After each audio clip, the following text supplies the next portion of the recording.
Pick it up, pick it up, pick it up, pick it up. You see the drippy, I'm fitted up. Hop in my car and the giddy up.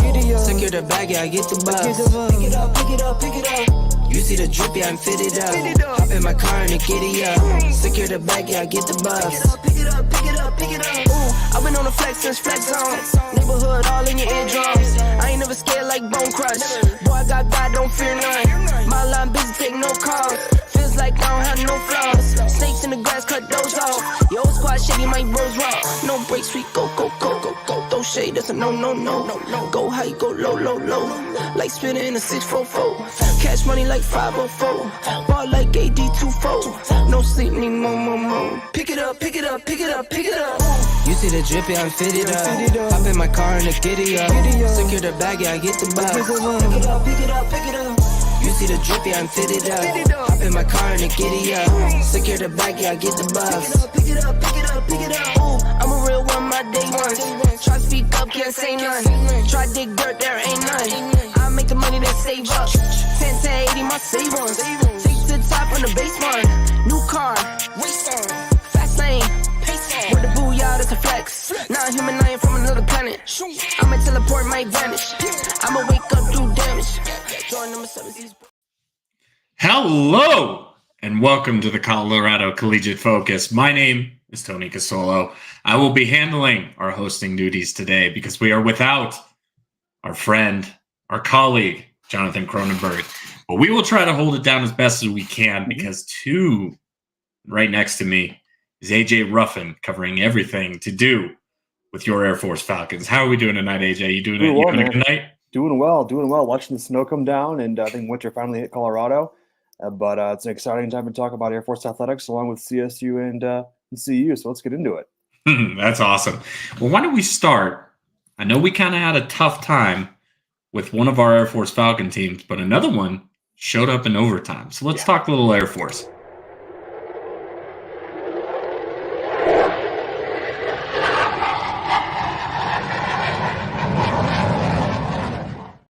Now, how do you think we want to do this? You know, it's always one of those things. Do we want to talk about the good first, or do we want to talk about the bad first? Which one do we want to touch on? Let's talk about the bad first and bring ourselves back up. How about that? All right. I like it. Hit me with it. Let's do it. All right. Air Force men's basketball dropped a rough one on Tuesday to Utah State, dropping that one 88-60. Moves them to 7-6 in the overall and 0-1 in the conference. Just a tough day. I don't know if you got to watch any of the game at all.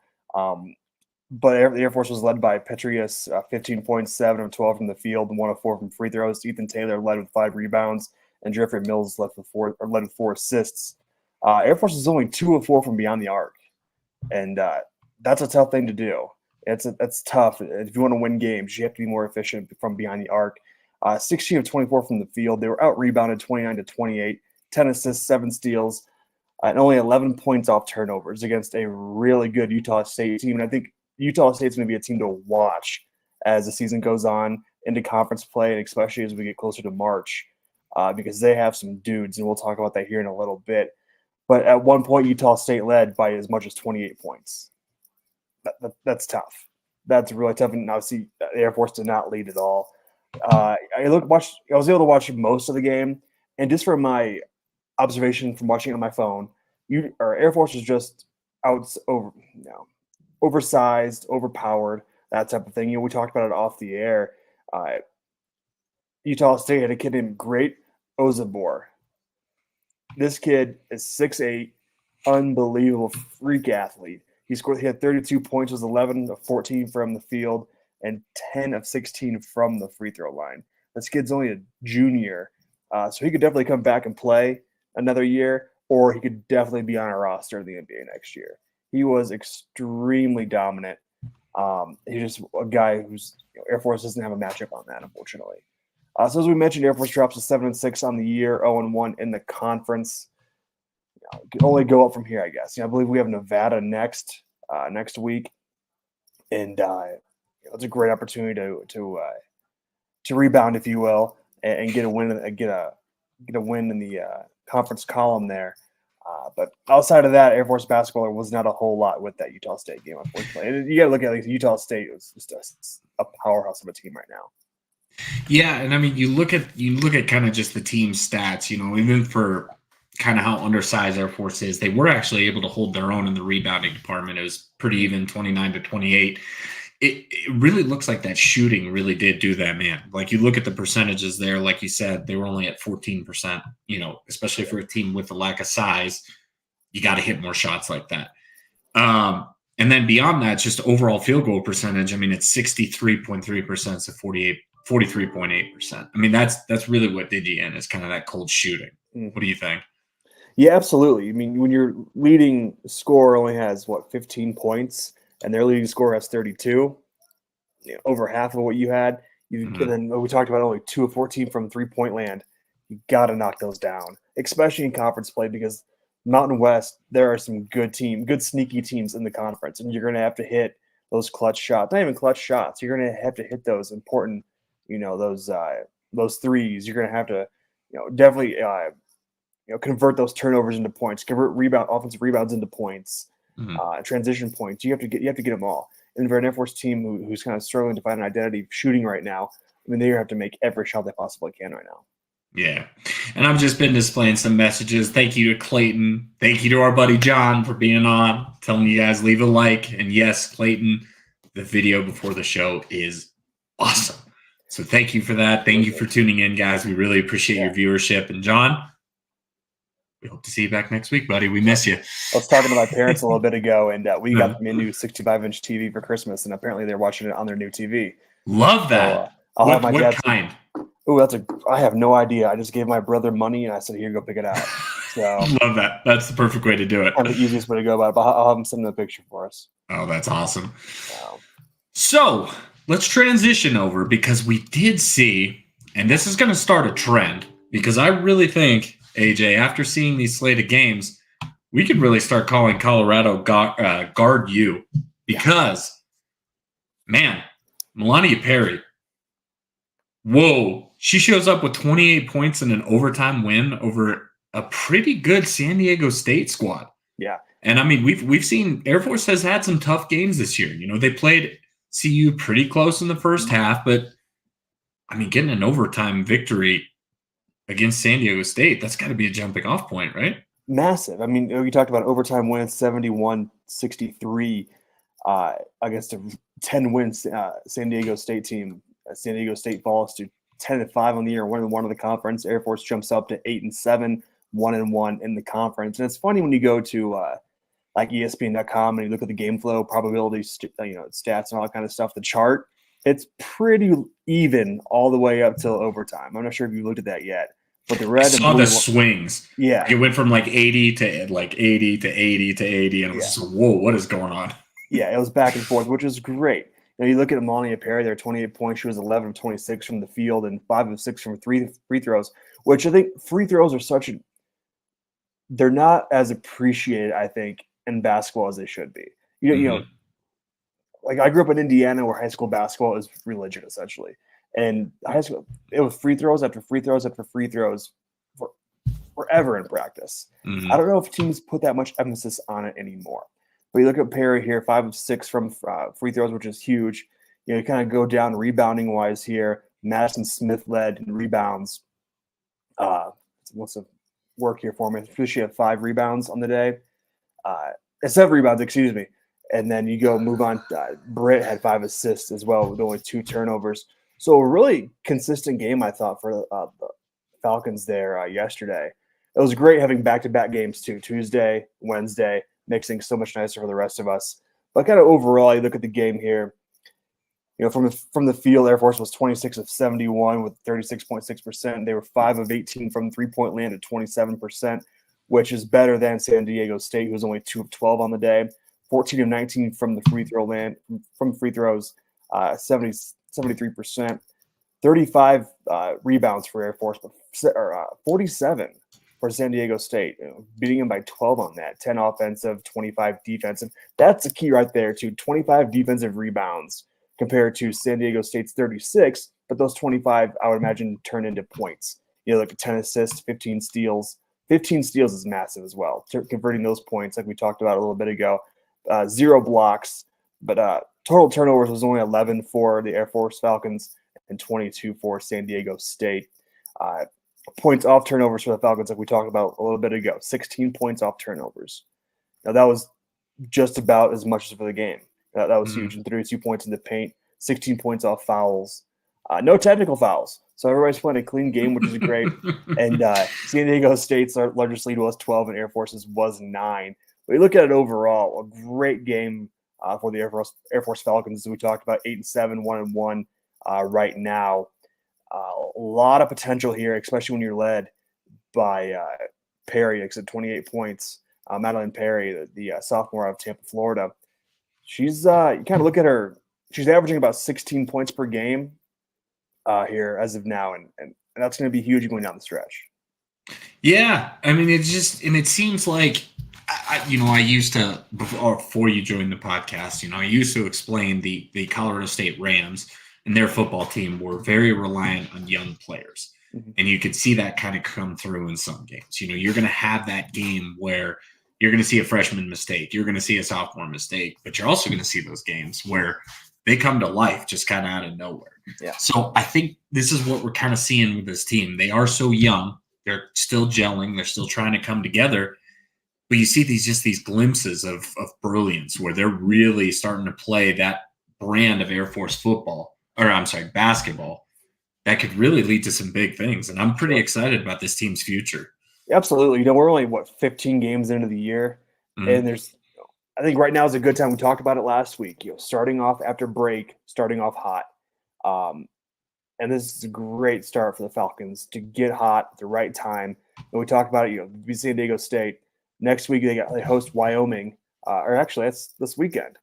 And then they're at Nevada. So we're going to get into a deep stretch here of conference play going all the way to March. Looks like March 2nd is the final game of the year. But this is a great opportunity, great time for the Falcons to get hot, gel, especially. We talked about, like Perry's 15.3 points per game, Taylor Britt averaging 2.9 assists per game, and field goal percentage. Perry leads with 37.4%. It can only go up from here, especially after a huge win and losing 3 in a row. Lost to Clemson, SMU, and Fresno State. And those were kind of decisive wins, too. I mean, Fresno State was a 10-point loss. We lost to Clemson 70-54, lost to SMU 75-44, and then Fresno State 59-49. But to get an 8-point win here against a really good San Diego State team leading into a Wyoming team here in a couple of days is huge for the Falcons. That's awesome. Well, I think we're going to switch on over to our Mountain West brothers, and we're going to try and hold it down for John as best we can. We talk some CSU basketball. Let's do it.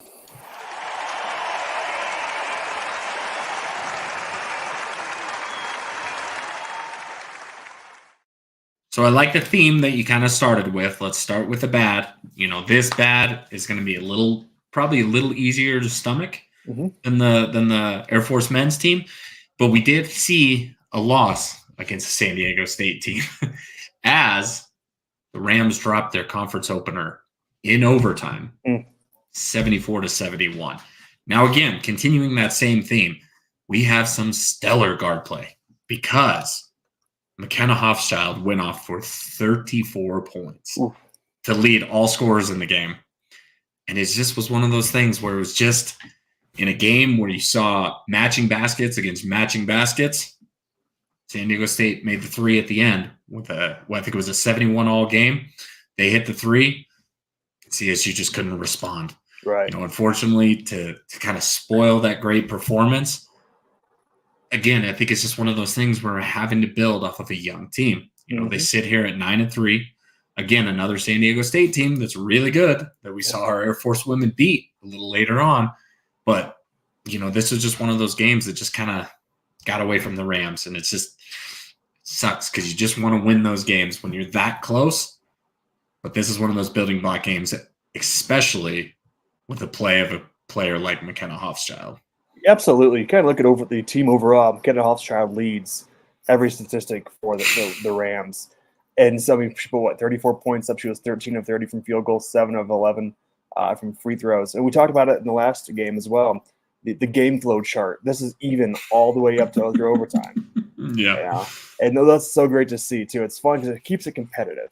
Mm-hmm. And I think that's huge. And this is a great, obviously a close loss, but it's still a really good established CSU Rams basketball team.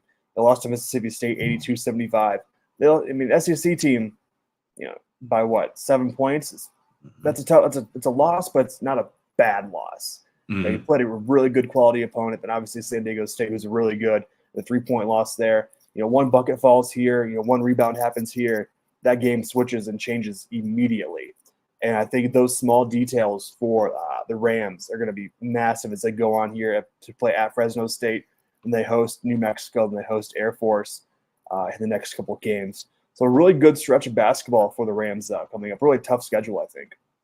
Yeah, and you kind of see that structure within the Mountain West, both on the men's and women's side. Those kind of top-end teams, the ones that are at the top of the conference, it's really going to be a battle to see who's going to win this one. Now, obviously, CSU is taking a step back, starting 0-1. But if they can string together some wins, I think this could be a team that can make a run either to regular season conference title or potentially make some noise within the Mountain West season-ending tourney, especially if you have a player as dominant as McKenna Hofschild. Right. And, as you get into the stretch of the season, McKenna can't do everything. Right now she's leading with points, 23 points per game. She's leading in assists at 8 and then field goal percentage just under 50. She can't do it all. So she's going to really need some help from her backcourt for the stretch because it's only going to get tougher from here. We talked about it, 9-3 on the year. She's going to really need some help. Hannah Roseneck is in there with 5.7 rebounds per game, and then Sydney Meach with just under 2 blocks per game. But McKenna is also averaging 36 minutes a game. That's a lot, and I don't know that's not sustainable going down the stretch in 5, 6, 7 more games. That's not sustainable, unfortunately. For anyone. I totally agree with you. Someone needs to come along with McKenna. So, fans of the Denver Nuggets, especially in this area of the country, has seen nights, especially when the Nuggets dealt with so many injuries, where no one would come along with Nikola Jokic, Yeah. And you see that 34-point performance, but then you see quick math, 21 points out of the rest of the starters. Yeah. So that's where we really need to have someone come along with her. Yeah, it's great. Get 16 points off the bench. It's pretty good for college production, but you got to have some of those starters come along with them. They have in those wins, but these close losses, any one of those buckets really puts you over the top. Absolutely. They have UNLV next, and right now UNLV is sitting there at 11-1. After that, they got Fresno State. Fresno State's sitting there at 9-6 on the year. New Mexico, they're sitting there at 10-4. So there is some really good tough competition here in the next 2 weeks that really, I'm not going to say make or break the rest of the season, but also have a huge impact of how things are going to end the season. Absolutely. Seeding in the conference tournament. Does every school play? And I'm not as familiar with the Mountain West yet. I'm working on it. But does every school play in the conference tournament or no? I believe so. Yeah. Okay. Yeah, that's just about every one of those things. So, because the MAC, for example, only the top 6 schools play. Oh, okay. So not every school makes the tournament. I got you. I wasn't sure if that was the same way in the Mountain West or how that worked. But yet again, it's so far down the road. But just looking ahead a little bit, that's going to be a fun tournament as well. if things trend the way they are now, that's going to be a lethal tournament. And especially, it's going to be super lethal at the top, the men's side of the bracket. Yeah. Because as you pointed out, Utah State is a really good team. They got some really good players. We also saw a battle of 2 of the other top 2 teams in the conference. So we had 3 teams go into the opening of conference play with only 1 loss on the docket. That's down to 2 now after the Colorado State Rams beat the New Mexico State Lobos. This was one of those games that was super close in the first half. CSU only carried a 3-point lead, and they really took over in the second half. Man, New Mexico State just could not get anything going against that kind of stifling Rams defense. Yeah. So, you really saw they held them to a pretty low shooting percentage. They were able to out-rebound them by 9, which is super important for that Rams team, especially getting back a player like Patrick Cartier. I know I mispronounced one last week. I wasn't going to do it again, Rams fans. But again, you see just stellar guard play by one of the best point guards in all the country in Isaiah Stevens. Again, with another 18.8 assist game to lead the Rams to another win. Yeah, absolutely. You know, either Cartier there, he had 21 points. He was 8 of 12 from field goals and 3 of 5 from free throws. Rebounding-wise, rebounding is huge. You know, Clifford had 10 rebounds on the day, and then Stevens with 8 assists, 3 turnovers, played 35 minutes in the ball game. And we talked about, you know, how competitive is the Rams are sitting there 13th, you know, 13-1 overall. Utah State's 13-1. San Diego State's 12-2. You gotta go down here. New Mexico sitting there at 12-2. Nevada 13-1. Air Force they're 7-6. Fresno State 7-7. San Jose State 7-7. Boise State 9-4. A lot of good basketball here coming up for the Rams. And you know, I've been to a volleyball game at CSU, a women's volleyball game. I've also been to a women's basketball game there. And when that place, I haven't seen it rocking, but I can imagine when CSU's playing good like they are now, that's gonna be a tough place to play. You know what? I will give Rams fans some props. So coming from the Buffs boy, I was there when CSU took on Colorado, and man, that place gets loud. And I was impressed. I'll tell you that much. Moby Arena was rocking. Mm-hmm. And you know, when they're rocking like that, I mean, the players got to feed off of that energy. And you're starting to see, you know, they get back some players from injury. Mm-hmm. CSU could make a run at this thing. You know, they obviously have earned that 13th ranking by beating a lot of quality opponents. You know, they beat Creighton. They beat a really good Colorado team. They've really jumped out of the gates this year. And again, you know, you're talking about way further down in the future. That Mountain West Conference tournament is going to be crazy when you get into the semifinals and finals, because you're going to have to beat 2 really good teams to win that conference. No, absolutely. You kind of look at it here. We talked about Utah State. That's coming up here this weekend, the 6th. So what is that, Saturday? That is going to be a fun one to watch. I'm hammering the over on that game. There you go. I like that. So, I mean, yeah, you got Utah State this week, then at Utah State, at Boise State, then home for Air Force on the 16th. So, really good stretch here, like we talked about. You know, Utah State sitting there at 13-1, Boise State sitting there at 9-4. A lot of good quality basketball coming up, and a lot of entertaining basketball, to say the least. Awesome. Yeah, I can't wait to see it, man. This Mountain West Conference, I'd seen a graphic, and I wish I could find it, but I think I saw it on Twitter somewhere, where it was like projections for the rest of the season before you get into conference play. And you saw that, you know, there were 4 teams, I think, with 1 loss going in. And then it was like they almost had identical conference record or projected conference records. So you see that battle for that top seed or even a top 4 seed within that Mountain West Conference. It's going to be an absolute bloodbath, and I'm all here for it. I can't wait to see 100%, it. 100%.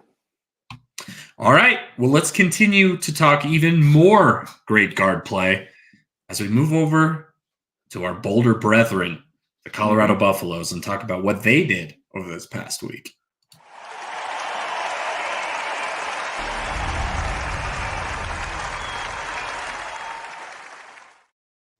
So I think it's just only right to talk about the team that is now the 5th ranked team in the country, in our Colorado Buffaloes women's basketball team, as they took on and defeated on top 12 opponent in the Utah Utes. Mm-hmm. This was one of those games, AJ. It was absolutely nip and tuck. And you could even see kind of in the middle of that start of that 4th quarter, Utah kind of pulling away. Right? Mm-hmm. They had an 8-point lead at one point, 59-51. And you could just kind of feel that, are they going to let this one get away?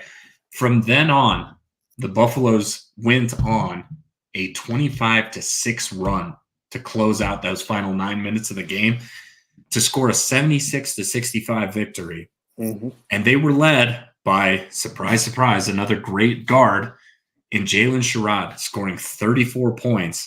And like you were talking about, hitting her free throws, going 7 of 10 from the free throw line. So again, we see great guard play. We just produce great guards, AJ, in this state. Nothing wrong with that at all. You know, you talked about up there how close of a game this really was. I mean, Colorado, they had a lead. Their largest lead was 11, and Utah's was 8. It was really back and forth. Points in the paint, 46 for the Buffs, only 40 for the Utes. You kind of go down the stats here, 72% from free throws, again, which is massive. We talked about it earlier. But one stat that's kind of glaring that kind of is the same with all the teams we've talked about so far is the three-point percentage. The Buffs were only 3 of 12 from beyond the arc, 25%. That's something that we've seen here. It's kind of the trend tonight when we're talking about a guard or shooting in general. But they were 30 of 63 from the field, 47%. Buckets went down when they needed to. And they did, and this Buffs team is going to be a force to reckon with as the season goes on. Because you look at the conference now, you look at some of the records. Oregon State 12-0, UCLA 12-0, Stanford 12-1, Colorado 12-1, Washington, Colorado 11-1, Washington 11-1, Utah 10-3, California 10-3, Washington State 11-3. There's so much good basketball coming here in the next couple of weeks. Yeah, and I didn't want you to think I wasn't paying attention to you, but I am so happy. I mean, it's almost like you were reading my mind because you talked about the thing that was one of the most telling was limiting the three-point percentage of the Utah Utes. They only shot 25%. Your boy is a future teller because I wrote just a few days before the game, one of the keys to this game was limiting Utah's three-point scoring, AJ. Look at that. They had, I think it was 7 players that were shooting at least 36.7% or better on the team going into the game. They only shot 25%. That is an absolute win, as far as I'm concerned, by the Colorado Buffs defense. Absolutely. If they could do things like that, they're going to win a ton of games. Mm-hmm. So I'm going to take a little credit, but it was mostly the women that handled their business from the three-point defense. You look at the schedule going forward here. They're at Arizona, as they're Arizona State. A couple long travel days here, then home for Cal, home for Stanford, home for UCLA. And then here on the 21st of the month, they host ninth-ranked USC. That's going to be a really interesting one, I think. A ranked team coming into Boulder against a red-hot Buffs team. That's a game that's probably going to be on national television. Oh, yeah. Well, and you talk about, we talk about the top of that Mountain West bracket when it comes to both the men's and women's side. I don't think there's a better conference in the country when it comes to women's basketball than the Pac-12 right now. Mm-hmm. So you have Colorado sitting at 5. Going into the game, Utah was 12. Mm-hmm. And as it stands right now, Stanford, who you called that we are going to see at home. So these are 3 straight home games. We play Stanford, who's number 8, UCLA, who's number 2, and USC, who's number 9. I mean, again, just an absolute gauntlet of a schedule. But it's so important that they picked up that first win against the top-ranked team at home. Yeah, well, absolutely. And kind of just looking at the TV, the next 4 games, 4 games on the Pac-12 network. That I definitely imagine that game on January 21st on a Sunday. That game's going to be on ESPN. Because you look down to February 26th, they play UCLA on ESPN too. So I'd imagine we're going to get a lot of nationally televised games here for the Buffs, and that's going to be a lot of fun to watch. I have yet to do a game up at CU. Oh, you got to come! It's fun. They're rocking up there, especially when both the men's and women teams are playing as well as they are. Yeah, it's a fun atmosphere. I can imagine. Would love to have you. Hey, we'll make it happen. I don't see why not. Haven't been to Boulder yet. I've been here. There you go. You got to make it up. So as we talked about, again, continuing the trend, AJ, we had 2 very gritty wins by the men's team who are actually just tipping off against number 10 Arizona as we speak. And you will have post-game wrap-ups on Colorado Buffalo's Wire from me and my editor extraordinaire, Jack Carlo. Just got to get the little plug in there. Just got to plug AJ. Perfect. But, shameless plug. Shameless plug. Of course, I got to do it. But, again, we saw very gritty wins over the Washington schools to open conference play for our men's team. And I say gritty because they were down 2 starters in both of these games. Now, we know Cody Williams has been dealing with some wrist injury. It looked like he was warming up today. Possibility he could be playing against Arizona. Haven't started watching the game, so if he's playing yet, lay off me. But beyond that, we were also missing another one of our top players in Tristan Da Silva, who just kind of had a freak ankle injury right before the game that caused him to be out. And man, another dominant guard who's literally playing at an All-American level. Like, I could literally see the All-American team being KJ Simpson of Colorado, Isaiah Stevens of Colorado State. I mean, they are playing that good right now. Yeah. KJ Simpson scores 21 points when his team absolutely needed it against Washington. They had a lead for most of the first half. Actually went down by 7 with about 5-6 minutes left in the second half. And they were able to grit their way through another win thanks to role players like Javon Hadley and Eddie Lampkins. Man, Eddie Lampkins has just been a huge pickup for the Buffaloes this year, especially when he can go something like 17 points, 12 rebounds. I mean, the Buffs just haven't had an inside presence like that since maybe the days of David Harrison. I don't know, AJ. I mean, Joel Scott was really good. But, man, this guy, he's a big body inside, and he just does things for this team that just helps, man. It's awesome to watch. Yeah, I mean, he really is. You kind of look at their Eddie Lampkin on the year, just about 7 rebounds per game, but then everything else is dominated by KJ Simpson. He was averaging 2.1 steals per game, 21 points per game, 4.5 assists per game. He's shooting around 56% on the season. He was averaging 30 minutes a game. Again, we talked about that early on in the year, or early on in the show, rather, about sustainability going forward. And you talked about role players. Those role players are going to be massive as the season goes on because the schedule is only going to get tougher. Simpson can't do it all. Those 31 minutes a game he's averaging are great, but he's going to need some help. He had a career high against Washington State there at 34 points.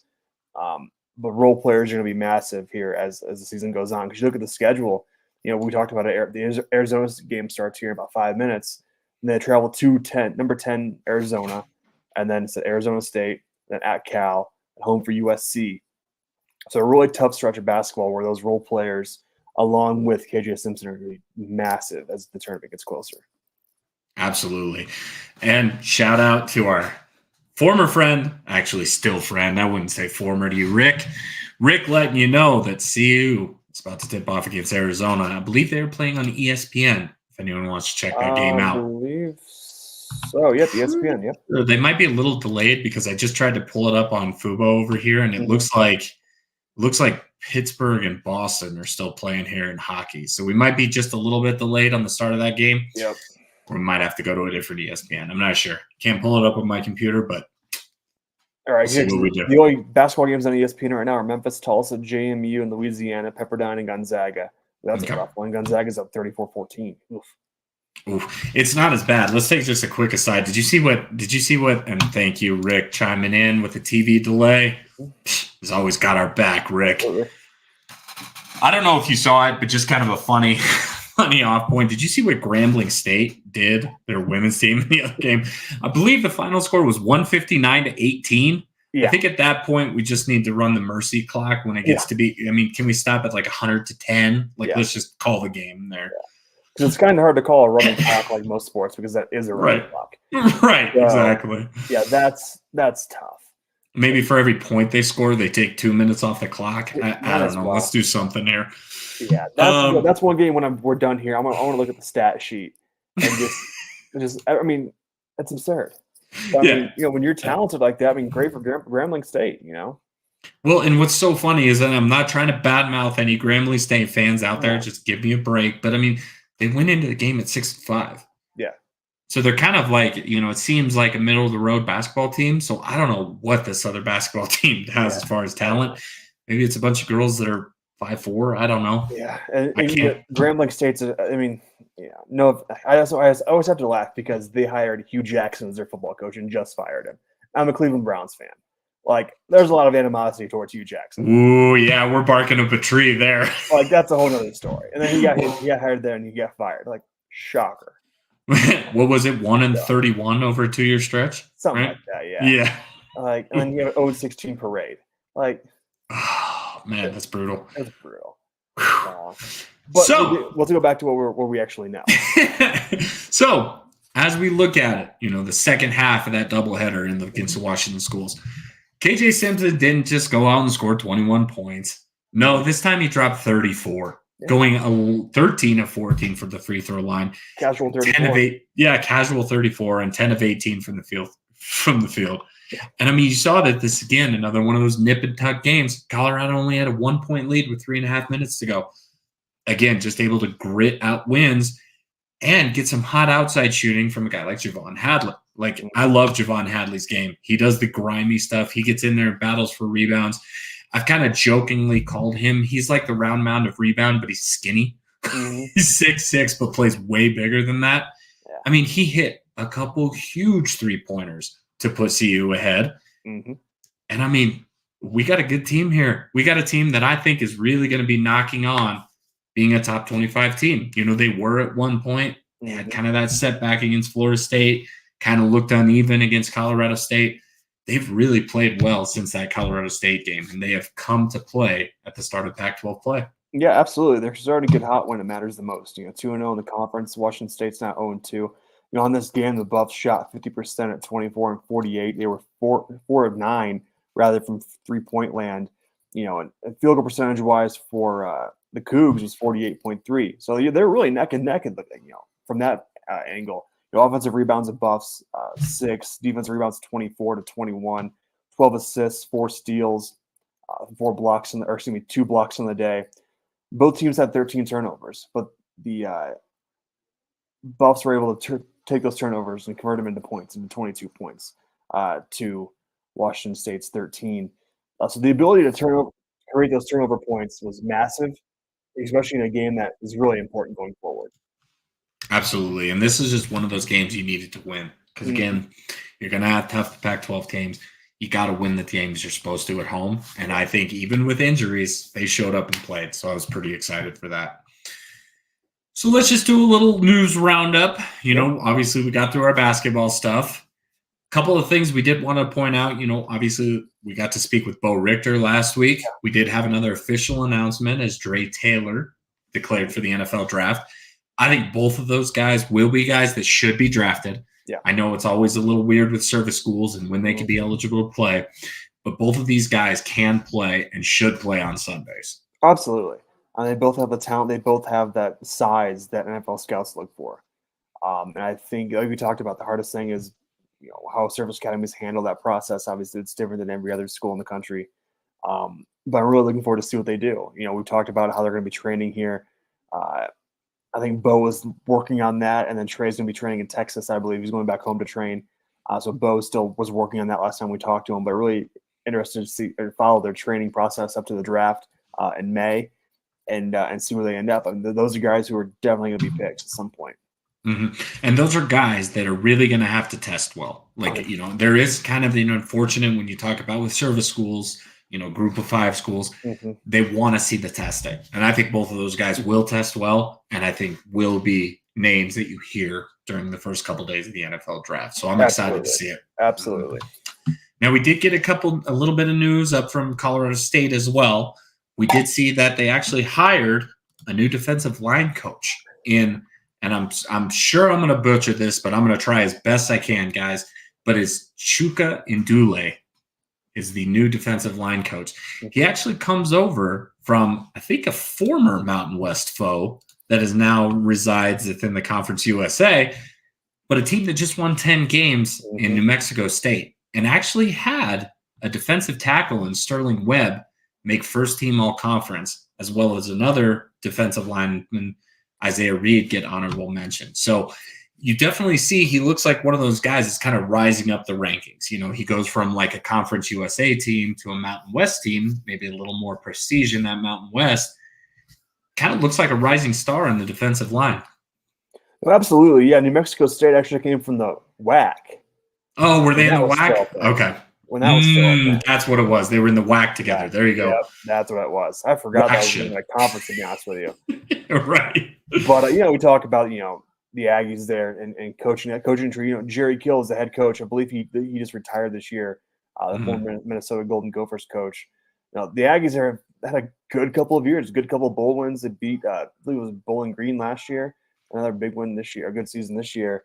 But yeah, it's a great addition for the Rams.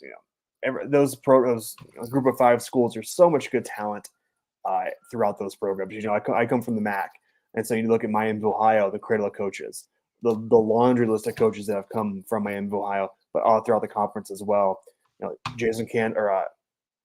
Matt Campbell, up there at Iowa State, he's a Toledo guy, for example. So there's a ton of that talent out there. Just finding those talents, and I have no doubt he'll become a head coach someday. Yeah, that's great. That sounds. I mean, I'm excited for the hire. It looked like a really good one. It was kind of met with very positive reviews, and especially when you're losing guys like as dominant as some of the guys that played on the defensive line for the Rams this year, you're going to have a coach that can come in and really up the bar there. Yeah, absolutely. Now, as far as what we see from Colorado, we've kind of things have settled down to the recruiting. We're still kind of hearing whispers here and there about players they could potentially go after. Some things that kind of Colorado fans should keep their eye on this weekend is the Army All-American game. Now, we just had the Under Armour Next All-American game, and the Buffs were represented by Jordan Seaton, who led his team to a dominant 39-9 win. And he also even got in on the scoring action, catching a 2-point conversion. That was unfortunately called back due to penalty because he didn't report. But he was very vocal saying that this is a play that we should be drawing up when he gets to Colorado. And when he gets to Colorado, it's going to be 6 points. So I love hearing that from a big offensive lineman, because one of my happiest things ever in football is seeing, as John Madden said in The Replacements, you love seeing a fat man score, because first you see a fat man score, then you see a fat man dance. Right, AJ? 100%. The best one ever was, and I don't believe the touchdown was even counted, but it was Quentin Nelson with the Colts who did the keg stand a couple years ago. Oh, that's fantastic. That's a great celebration. It was, but I believe it was, again, like a holding or something like that, some petty foul that prevented that from counting.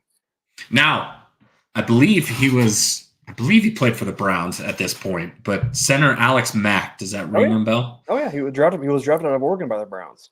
There you go. So I think one of my favorite all-time Pro Bowl memories is when he got to rumble down the field, and I think may have scored, but I can't remember. Yeah. But seeing him get to carry the ball and just rumble down the field, magical. Love it. Number 55, from Cleveland to Atlanta. I think he was retired last year, maybe. In the past couple of years. But I'm pretty sure. I'll have to find it. Maybe I could share it to our page. But if I could find that video of him getting to carry the ball in the Pro Bowl, it's magic. You love to see it. He and Joe Thomas were the anchor of our offensive line for many years. And not a lot of wins, unfortunately, but a lot of good play by those guys, at least. Yeah. Now, as I mentioned, we will be heading into the Army All-American game, which is on January 6th on Saturday. Again, the Buffs will be represented. Now, Jordan Seaton is listed on the roster. Not sure how feasible it is that he plays on the 3rd and then the 6th. So we'll see. Might get a little bit of playing time. But one guy that I'm really excited about is Draylon Miller. Wide receiver, very highly rated, was a longtime recruit or a commit of Texas A&M. Switched over to Colorado at the last minute. He will be representing Colorado in the Army All-American game.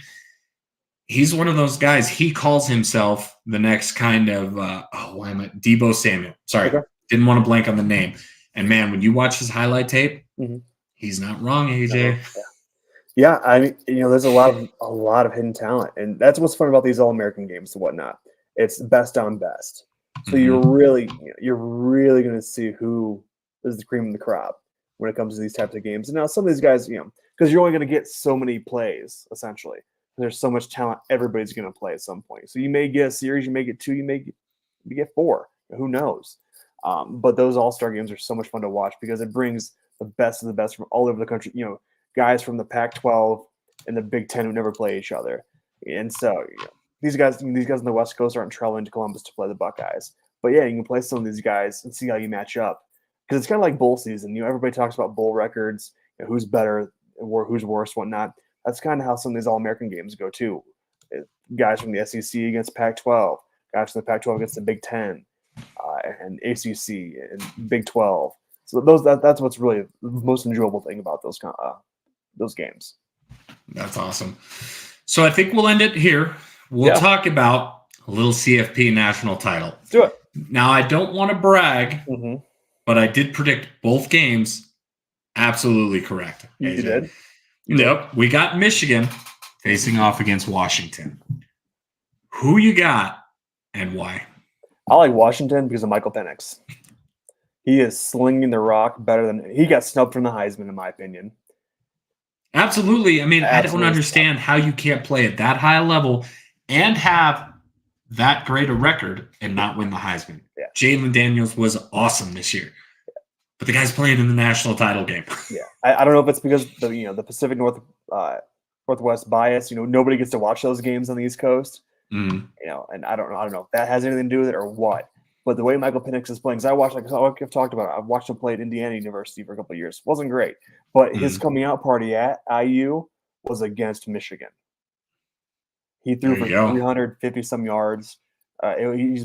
That's where Michael Penix kind of became who I think. I'm willing to bet it was that game that he decided, okay, I'm going to transfer to a better school, and I'm willing to bet that was the game. Absolutely. And he went off against Michigan, and the way he's played, Texas was it was a close game, but it wasn't. It's kind of a couple things go here and there, but he still puts up 300 plus yards of passing offense. I like Washington just for that reason. Awesome. Yeah, I mean, it's one of those things where, you're watching the game and you just can't absolutely believe that Texas has a chance to win the game. Yeah. Like, everything went wrong. Like, the injury, for those that didn't get to see it, Washington had the ball, recovered an onside kick, was up, I think, 6 points at the time. Mm-hmm. Ran the ball 2 times. Texas had no timeouts. They run it a third time. Their running back gets hurt and looks like he got hurt bad. So that might be one of those things that tells the tale of the national title game. But because of that, they have to stop the clock. So instead of Texas only having 15 seconds left, they have 50. Yeah. And you get a roughing on the punt return. It was just an absolute crazy amount of things that had to go wrong for them to have a chance. But as Washington has done all year, they just keep winning. Like, it's just unreal. Like, all these teams are like, Oregon's going to be a 10-point favorite in the Pac-12 championship. Nope, they're going to beat them again. Yeah. And that game, Washington, Oregon in the regular season, I believe that came down to a last-second field goal, right? Yep. Yeah. Yep. And so I think you look at it too, kind of that Michigan-Alabama game. Alabama's really a bad turnover away from winning that game. Milrose runs to the left side, fumbles it, Michigan recovers, they go down and score. That's kind of the difference there. Yeah, and absolutely. And you couldn't believe how bad the special teams play was for Michigan, because that's normally a team that has very good special teams play. Yeah. They have a muffed punt that's leading to a touchdown. They have a missed extra point. They have a missed field goal. And then almost absolute disaster with the guy trying to field it at his own 5 and fumbling back to the 1. Yeah. Well, then McCarthy almost nearly throwing a pick on the first play of the game. Yep. He was stepped out of bounds. And that's almost what leads me to my pick. It's one that I have not been able to get a good handle on it. Like, those that have watched the show before know that I like to bet sports. I love to talk about lines. Me and my brother love to talk about this stuff together. AJ, I can't get a handle on this game. Like, it is, I think Michigan opened as a 4.5-point favorite. I was just going to ask, yeah. I'm just like, oh my God, like that. I can't get a handle on who's going to win this game by spread or even win it outright. Yeah. So I think I'm going to go with Michigan because they just kind of feel like a team that it's this year is their year. Yeah. But I could say the same about Washington. I believe they've won, 7 or 8 games straight by less than a touchdown. Something like that. So, it's like, who do you pick against 2 teams of destiny? Yeah. Yeah, we've got a couple days until the game, and I'd imagine that line's going to move probably down to 2.5. Oh, yeah. As injury reports come out and whatnot, I'd imagine that line's probably going to move down a little bit. Yeah, I would agree. But I could also see it being a really high-scoring game. Yeah, I could as well. It's, again, both of these teams have great offensive lines, and that's going to be a great segue because the last point I want to touch on is, as was reported by our friend Matt Wadley I'm just pulling up the screen here. Matt Wadley of, I don't want that one. Give me just a second. Let me pull it over here. But another writer for our Colorado Buffaloes Wire team. Give me just one second, AJ. Got it. All right.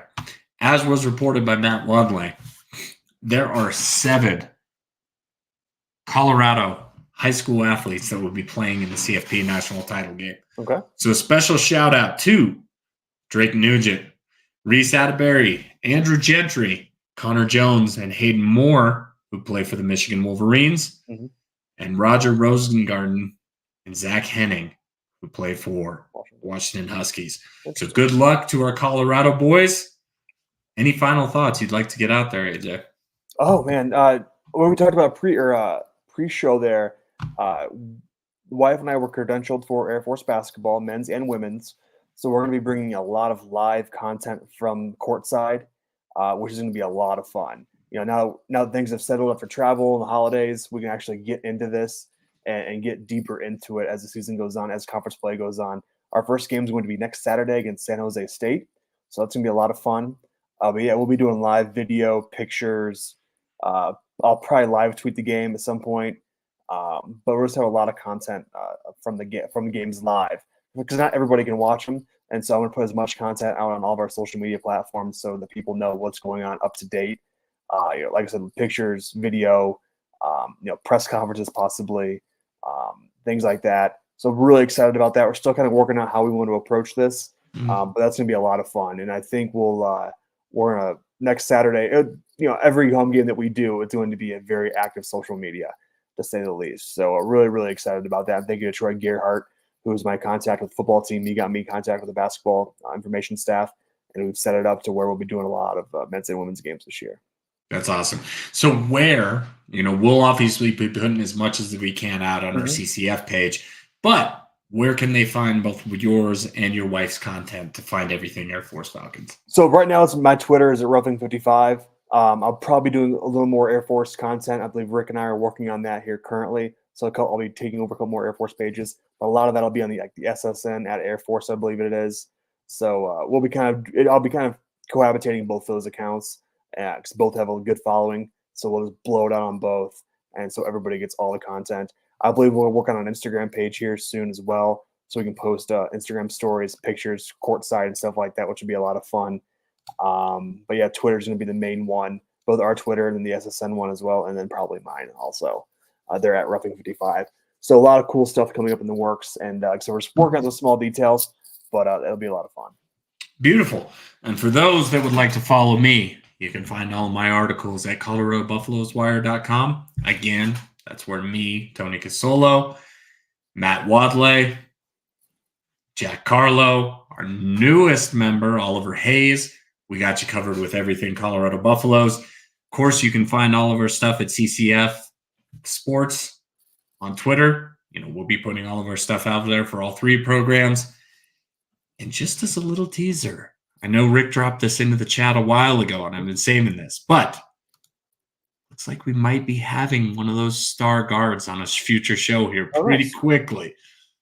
So, CCF family, we got you covered with everything you need for the Buffaloes, the Falcons, and the Rams. Perfect. Thank you for stopping by. You guys have a great day. Be well. See you. Fast lane when I pass in the street, bag of money in the passenger seat. Simcoe's been asking for me on the road from the west to the east. Way up, I might never come down, cause the coast's racking up the flame out.